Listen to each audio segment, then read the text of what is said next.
I want to read this article here because this situation with the Uvalde police, it really is, in my opinion, one of the most epic displays of what the police's true intentions are in this country, what the role of police in this country is. The Uvalde police response perfectly illustrates policing in this country as a whole.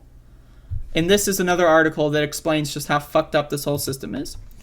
During the Uvalde shooting, an off-duty federal agent's wife texted him for help. I asked my barber if he had a gun, he said. Again, the Uvalde school district had its own police force. They did nothing. The Uvalde city itself had its own police force. 40% of the budget, $4 million a year. They did nothing. Some guy who works for the Border Patrol and wasn't even on duty. He was getting a haircut. This is the guy. Jacob Alvarado was in his barber's chair when both men got text messages about the shooting unfolding at Robb Elementary School in Uvalde, Texas last week. There's an active shooter, help, love you. Alvarado's wife, Trisha, said in 3 messages at 11:41 a.m. She's a 4th grade teacher at the school, and their daughter is a student there. I asked my barber if he had a gun. Alvarado, a U.S. Customs and Border Patrol protection agent, told CBS News on Wednesday he had attended an award ceremony at the school earlier that morning and was off duty with his weapon at home. The barber did have a gun. Alvarado took it, a shotgun, rushed into the chaotic scene. Police officers were already there, and Alvarado started helping. Kids are coming out the windows, he said, with people fleeing to a funeral home across the street. Hold up. Alvarado said he wanted to get inside the school as fast as he could. I was acting as a husband and a father. His wife let him know she made it to the funeral home, but she told him their daughter was locked in the school's restroom. I didn't know what restroom, he said. He eventually learned his daughter was in a restroom located inside her classroom. Alvarado met up with 2 officers near the classroom. We need to get the kids out of there, Alvarado said. He told the officers. The shooter's over there. We need to get the kids out. This is our time.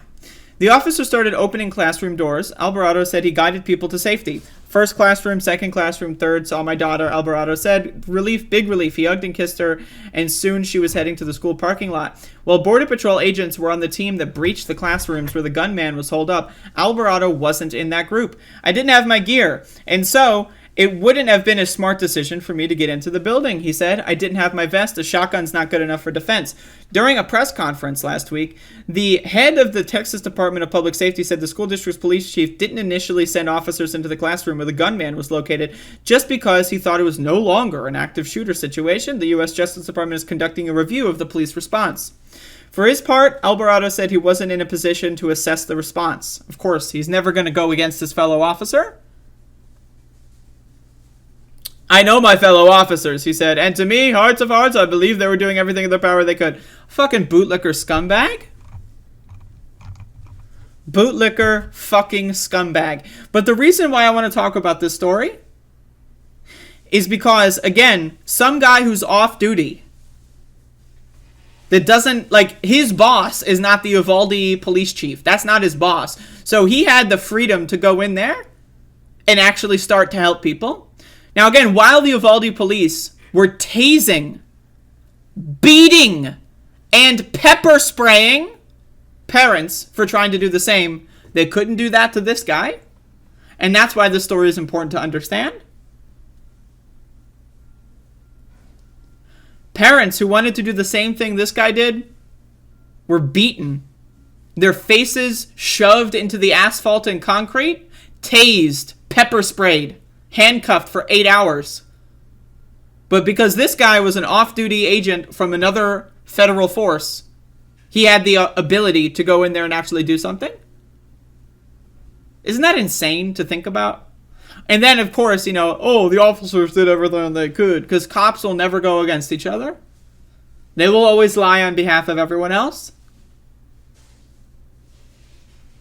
Because they're all part of the same team.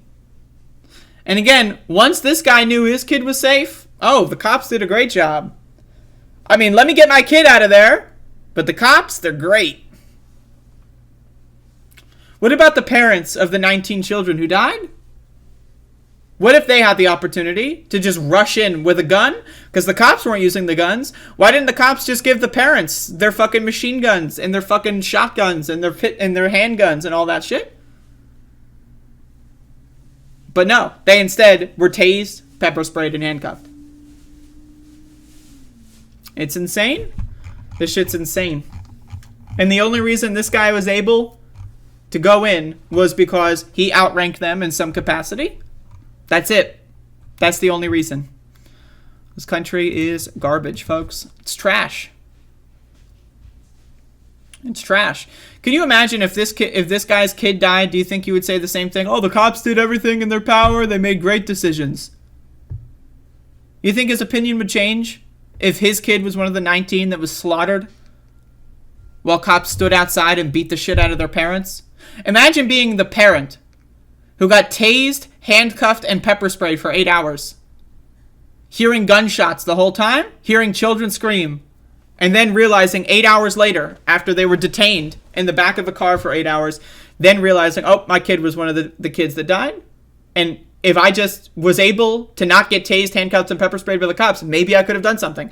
Now, let's be real. Would they have been able to save the day unarmed?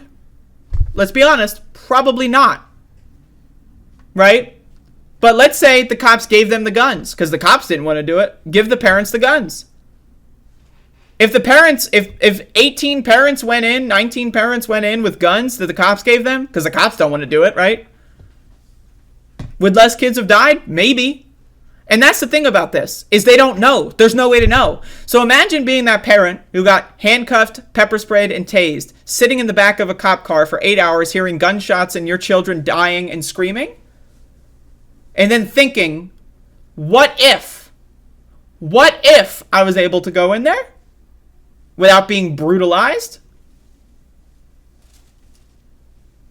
Even if the possibility of him saving his child was low or impossible, the fact that he will never understand or never know the answer, that's going to fucking haunt him for the rest of his life. So, but of course, the Border Patrol guy, he's able to do whatever he wants.